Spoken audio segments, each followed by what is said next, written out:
SSC और railway को लेके प्रोटेस्ट चल रहा था और जहां उसमें मेजर जो पोर्शन था वो एसएससी को लेके ही चल रहा था। और ये प्रोटेस्ट में ऐसा हुआ कि कई सारे टीचर, कई सारे अध्यापक आपस में ही बहस करने लग गए, आपस में ही लड़ने लग गए, आपस में ही अपने आप को बड़ा दिखाने के चक्कर में जो प्रोटेस्ट है उसकी दिशा को गड़बड़ कर गए। और इस चीज का फायदा एसएससी ने इस तरीके से उठाया है कि अब उसके अंदर कितनी कमियां हैं उसके बारे में चर्चा नहीं कर रही है।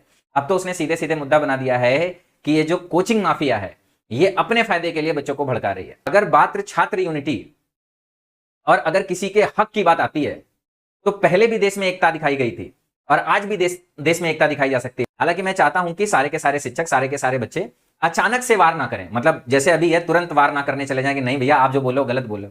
ऐसा करने से कोई फायदा नहीं होगा। एक प्रॉपर रणनीति बनाए। जैसा भी अगला एग्जाम होने वाला है, देखो मांग क्या है, बड़ी सिंपल सी है कि जो भी चीजें हैं उसमें कोई गड़बड़ी ना हो। तो ठीक है भाई, अभी ऐसा मुद्दा बन गया है कि उन्होंने हमारे को हमारे ही खिलाफ भड़का दिया है, तो अब सारे के सारे बच्चे शांत हो सकते हैं। लेकिन जैसे ही कोई अगला एग्जाम हो, अगर उस एग्जाम में एक सिंगल गड़बड़ी भी पाई जाए तो उस एक सिंगल गड़बड़ी के लिए भी इतनी तेजी से सारे लोगों को मिलकर एसएससी के ऊपर चढ़ना चाहिए ना, जो एसएससी कभी सोच भी ना सके सपने में, कि किस तरीके से इतने सारे लोग सिर्फ इतनी सी बात पे हमारे ऊपर चढ़ गए।